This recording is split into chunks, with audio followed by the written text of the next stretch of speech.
Hello friends. तो आज बात करेंगे यूनिट नंबर 2 के बारे में, या हिंदी में इकाई 2, संघर्ष के स्रोत यानी कि रिसोर्सेस। कंपटीशन, संघर्ष को आप कंपटीशन कह सकते हो, ठीक है, प्रतिस्पर्धा की तरह कह सकते हो इसको, है ना। तो यहाँ पे मैं पूरा एक्सप्लेन करूँगा पहले आपको चैप्टर, अब फिर आपको जाके दोबारा से एक बार पढ़ना है, ठीक है, पढ़ना पड़ेगा एक बार अगर अच्छे से समझना है तो हमारा पहला टॉपिक आता है मोस्ट इम्पॉर्टेंट कि संघर्ष के स्रोत, पहला, ठीक है। इसके 2 पार्ट हैं, संघर्ष स्रोत 1 और स्रोत 2। तो इसमें हम बात करेंगे समूहों के बीच में जो संघर्ष पैदा होते हैं ना, उनके रीजंस को जानेंगे कि जब दो समूह होते हैं उनके बीच में क्या टॉपिक्स होते हैं जिनके कारण संघर्ष पैदा होता है। तो सबसे पहला टॉपिक दिख रहा होगा, ये है आर्थिक संघर्ष, ठीक है। आर्थिक संघर्ष में यही रीजंस होते हैं, जैसे कि आर्थिक तौर पे यानी कि इकोनॉमिक तौर पे कोई 2 पार्टियां हैं या 2 समूह हैं, वो आपस में प्रतिस्पर्धा करते हैं, कंपटीशन करते हैं कि मुझे उस ग्रुप से पहले आगे निकलना है, ठीक है।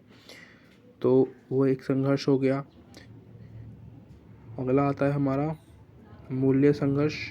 मूल्य मैं कह दूँ सिद्धांत, ठीक है, प्रथा, यानी कि किसी की भी समाज में, किसी के भी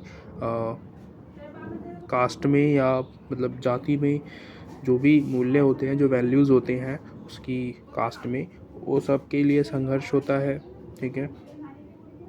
वहाँ पे विश्वासों के प्रति अपनी विश्वास दिखाना, अभी जो चल रहा है आपने देखा होगा अपने आसपास में कि हिंदू मुसलमान हो रहा है, तो उनके मूल्य अलग हैं, हिंदू के मूल्य अलग हैं, तो उन दोनों के बीच में मुठभेड़ कराने की कोशिश की जा रही है बड़े नेताओं द्वारा। तो वो एक संघर्ष है, इसका एग्जाम्पल वही हो सकता है। इसके अलावा शक्ति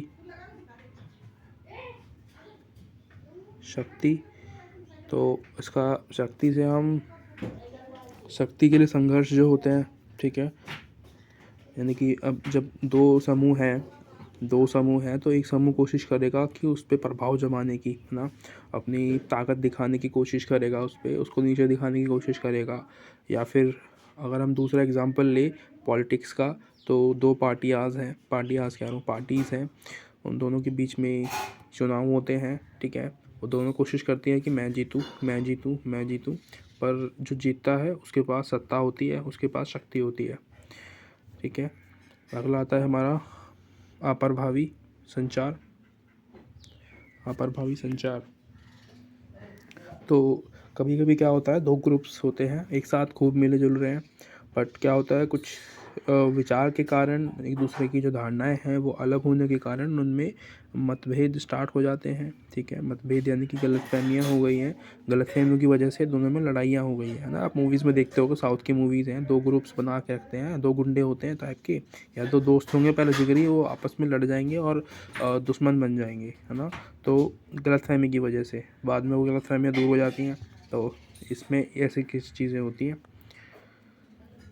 तो अगला आता है हमारा संघर्ष में वृद्धि। अब संघर्ष तो जब स्टार्ट हो जाता है तो उसमें वृद्धि ही होती है, ठीक है, वो कभी कम नहीं होता, बढ़ता है। और संघर्ष सिर्फ गलत नहीं होते, ठीक है, नकारात्मक ही नहीं होते, नहीं नेगेटिव नहीं होते, पॉजिटिव भी होते हैं। हमने पीछे बात भी की थी फर्स्ट चैप्टर में, इसके बारे में नहीं देखा तो जाके देख लेना। अगला हमारा है स्रोत 2, ठीक है, संघर्ष के।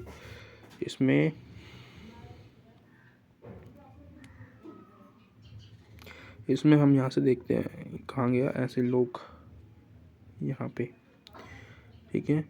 तो ये है हमारा, पढ़ो इसको, ऐसे लोग जो समझौता ना करे, विवाद का निपटारा करना ना चाहें, ऐसे लोग अंतर व्यक्तिगत संघर्ष होते हैं। यानी कि अंतर व्यक्तिगत मैंने कल भी बताया था, यानी कि लास्ट जो फर्स्ट चैप्टर आया था उसमें भी बताया था कि जो अंतर व्यक्तिगत संघर्ष होते हैं वो 2 लोगों के बीच में होते हैं, ठीक है, लोगों के बीच में, ग्रुप्स के बीच में नहीं, 2 लोगों के बीच में होते हैं। तो ये होते हैं अंतर व्यक्तिगत संघर्ष, जो कि चाहते ही नहीं है कि उनके बीच में सुलह हो, ठीक है, कोई उनके बीच में आके सुलह कराए। एक दूसरे के मतलब एक तरह के जिगरी, वो मतलब चाहने वाले जो एक दूसरे को मारना चाहते हैं, बस इसी मकसद से गुंडे मवाली जो होते हैं इस तरीके के ही मकसद रखते हैं। तो अगला आता है हमारा भूमि का संघर्ष। ठीक है, भूमि का संघर्ष जैसे कि फैमिली होती है ना, अब फैमिली में सबके एक अलग अलग भूमिका होती है, इसको ये काम करना है, उसको वो काम करना है। ठीक है, जैसे किसी के घर में शादी होती है तो सबको अलग अलग काम दे दिए जाते हैं ना, कि तू पैसे रखेगा, तू पैसे देगा, है ना, ये काम करेगा, ये खाना के लिए खड़ा हो जाएगा, वहाँ पे खाना देने के लिए, खाना बांटने के लिए, इस तरीके से काम दिए जाते हैं सबको। तो अब जब वहाँ पे तालमेल नहीं रहेगा दोनों के बीच में, ठीक है, लोगों के बीच में, तो क्या होगा, वहाँ पे संघर्ष हो जाएगा भूमिका के लिए। भूमिका वही रोल, ठीक है, अपना जो काम होता है उसके प्रति संघर्ष हो जाएगा। अगर वो काम ना करे, कोई दूसरा उसको बोले कि तू काम नहीं कर रहा, तो वो क्या होता है, वहाँ पे संघर्ष पैदा होता है, मनमुटाव हो जाते हैं, तो वो बढ़ने लगता है। अगला आता है हमारा अंतर समूह। अंतर समूह जैसे कि जिस तरीके से मैंने अंतर व्यक्ति बताया है, उसी तरीके से अंतर समूह भी है। समूह मतलब दो समूह के बीच में संघर्ष, पीछे भी बात की गई है, उसी का एग्जाम्पल ले लेना यहाँ पे भी। ठीक है, अगला आता है हमारा बहुपक्षीय संघर्ष। इसमें क्या आता है, जैसे कि दो समूह है ना, दो समूह या बहुत सारे समूह, दो से ज़्यादा, है ना, उन समूहों की 3 समूह मान लेते हैं। ठीक है, समूह है, 3-4 समूह हैं, उनकी अलग अलग प्रथाएं हैं, उनकी अलग अलग डिमांड है गवर्नमेंट से। एक कह रहा है कि मुझे आर्थिक तौर पे मजबूत करो, है ना, दूसरा कह रहा है कि मुझे मूल्य, यानी कि जो मेरी वैल्यूज़ है मुझे वो चाहिए। जो अगला व्यक्ति है वो कह रहा है कि शक्ति, मुझे पावर चाहिए, ठीक है, सत्ता में आना है या जो भी है उस तरीके की। तो ये क्या होता है, उन तीनों के बीच में संघर्ष पैदा हो जाता है ना। लड़ाइयाँ भी हो सकती है, मारकाट भी हो सकती है, या फिर शांति से भी वो सुलझाया जा सकता है, लेकिन नहीं, संघर्ष मतलब होता है लड़ाई या झगड़ा करना। ठीक है, अगला आता है हमारा अंतर्राष्ट्रीय संघर्ष।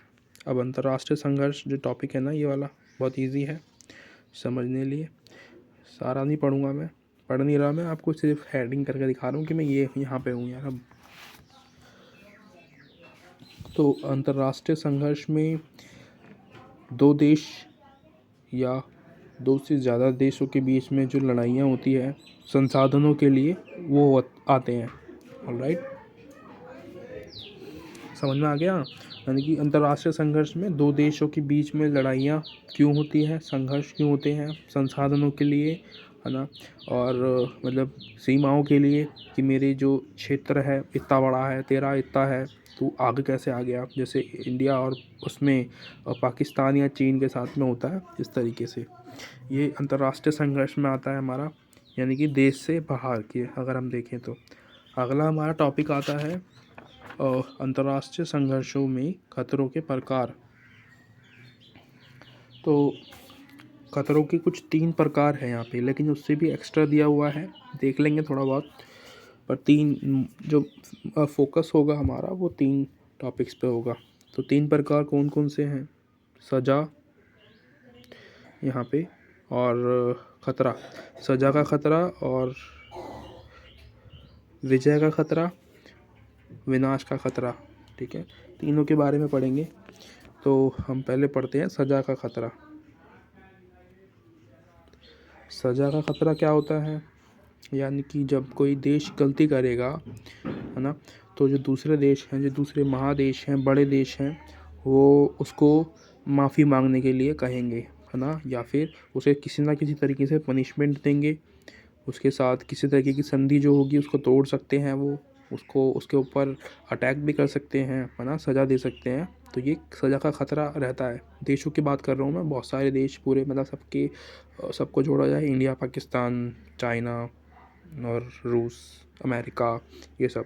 तो कोई गलती करेगा, जैसे कि पाकिस्तान कोई गलती कर रहा है, तो इंडिया और जो अमेरिका है, रूस है, इसको बोलेगा कि भाई मत कर, ठीक है, तो नहीं कर, अगर ये करेगा तो देखो हम ये सज़ा देंगे, ठीक है, तेरे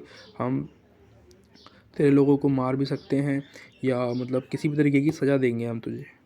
तो ये होता है सज़ा का खतरा देशों पे। अगला आता है हमारा विजय का खतरा।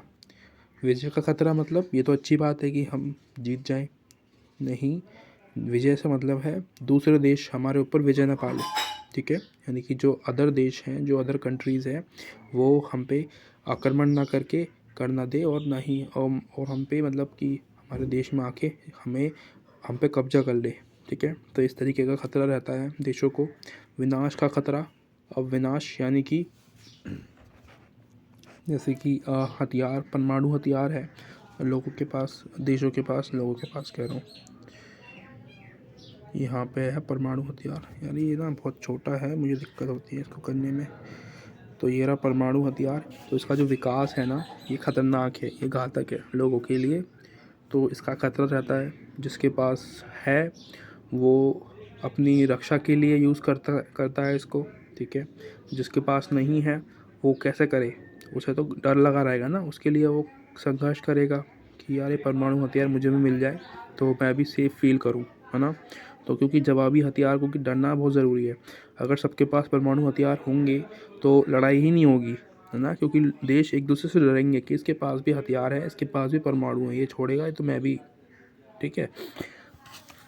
अगला आता है हमारा आक्रामक हथियार का खतरा, ठीक है। आक्रामक या रक्षात्मक हथियार। तो रक्षात्मक हथियार के एग्जांपल्स यहाँ पर है ढाल, ठीक है, दीवार हो गई, और ये बंकर, ये सब रक्षा के लिए हैं। ये बंकर वगैरह, हथियार, दीवार, ये हमारी रक्षा करते हैं, ठीक है, हमें बचाते हैं आक्रामक मतलब कि लोगों से।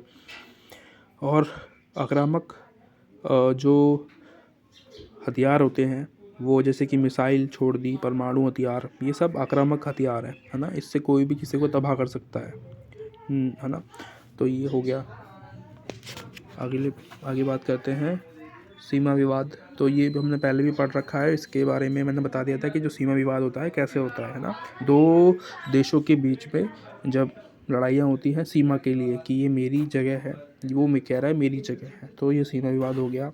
नए युद्ध, जैसे कि अपने जो विश्व युद्ध देखा था, ठीक है, वैश्वीकरण कह रहा हूँ, शीत युद्ध। तो ये नए युद्ध की प्रकृति है ना। ये युद्ध की जो प्रवृत्ति है वो चेंज हो गई है। पहले हाथों से लड़ाई होती थी, अब परमाणु हथियारों से होती है ना। ये हमारा शायद हो गया है चैप्टर, इसमें कुछ है नहीं।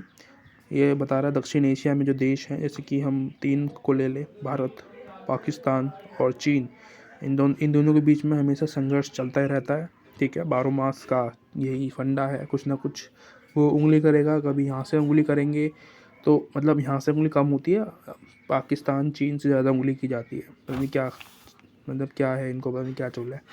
तो ये संघर्ष अलग बात है। तो ये हो गई संघर्ष की एक टॉपिक कि स्रोत क्या होते हैं, हमने पढ़ लिया कि कहीं से भी आ सकते हैं, ठीक है। ग्रुप्स के व्यक्तिगत हो सकते हैं, अंतर्राष्ट्रीय हो सकते हैं, बहुपक्षीय हो सकते हैं, है ना। यानी कि पक्ष मतलब अलग अलग पक्ष लोगों का या समूहों का। और इसके अलावा आर्थिक मूल्य, ये सब संघर्ष हमने बात की है। होप ये वीडियो आपको पसंद आया होगा। लाइक सब्सक्राइब कर देना अच्छा लगे तो। Thank you.